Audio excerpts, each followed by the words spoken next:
আল্লাহ পাকের নিয়ামতকে সবসময় অনুভব করার চেষ্টা করবেন।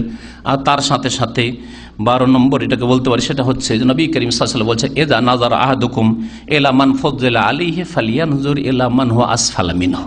হাদিস সহিহ মুসলিমও রয়েছে, তিরমিজিতেও রয়েছে। কোনো মানুষের নজর যদি ওপর দিকে চলে যায় যে এর এত বড় লোক হয়ে গেল রে, এত পয়সা, এত গাড়ি বাড়ি ইত্যাদি, আর আমি তো কিছুই করতে পারলাম না, 20 বছর সৌদি আরবে থাকলাম, ফালইয়ানজুর ইলা মান হুয়া আসফালা মিনহু, তোমার নিচের দিকে দেখো, তোমার নিচের দিকে তাকাও, তাতে কি হবে?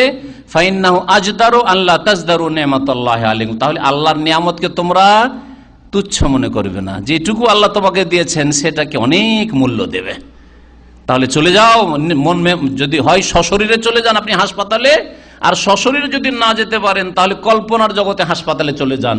যে সেন্ট্রাল হসপিটালে যারা পড়ে আছে 6 মাস 1 বছর ধরে পড়ে আছে, মুমূর্ষ অবস্থায় পড়ে আছে, কার পা ভাঙা, কার হাত ভাঙা, কার মেরুদণ্ড ভাঙা পড়ে আছে, স্পেশালিস্ট হসপিটালে যারা পড়ে আছে, যারা পড়ে আছে আপনার হার্টের রোগী হয়ে পড়ে আছে, যাদের সিরিয়াস অবস্থা, আইসিইউ না কি বলে, হ্যাঁ, সেই সবে যারা পড়ে আছে, কি অবস্থায় রয়েছে, সুবহানাল্লাহ। এই জন্য আমি হাসপাতালে মাঝে মধ্যে গেলে দেখি বেশ কিছু সৌদি দিনদার ছেলেদেরকে, যুবকদেরকে দেখি যে হাসপাতালে আসছে, ঘুরছে, আর তাদেরকে আমি চিনি, অনেক আগে থেকে কয়েকবার দেখেছি।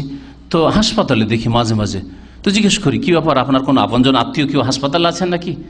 বলছেন না, আমার কোনো আপনজন নয়, তো দিনী ভাইয়েরাকে একটু দেখতে এসেছি, দিনী ভাইয়েরাকে, মুসলিম ভাইদেরকে একটু দেখতে এসেছি। কেন? আল্লাহর নিয়ামত স্মরণ হবে। তো মাঝে মধ্যে হাসপাতালে যাওয়ার যদি সুযোগ হয়, ভিজিটের সময়, তো ভিজিটের সময় চলে যান, সালাম দোয়া করেন, একটু সালাম আলাইকুম, আল্লাহ আপনাকে সেবা দিয়ে সেবা করল, আল্লাহ আপনাকে সেবা দিয়ে আল্লাহ সুস্থ করুন, আর ওতে আল্লাহর নিয়ামতটা স্মরণ হবে যে আলহামদুলিল্লাহ অনেক ভালো আছে। পেটে যদি দানা নাও থাকে, শরীরে যদি কাপড় নাও থাকে, পকেটে যদি পয়সা নাও থাকে, শরীরটা সুস্থ আছে, আলহামদুলিল্লাহ।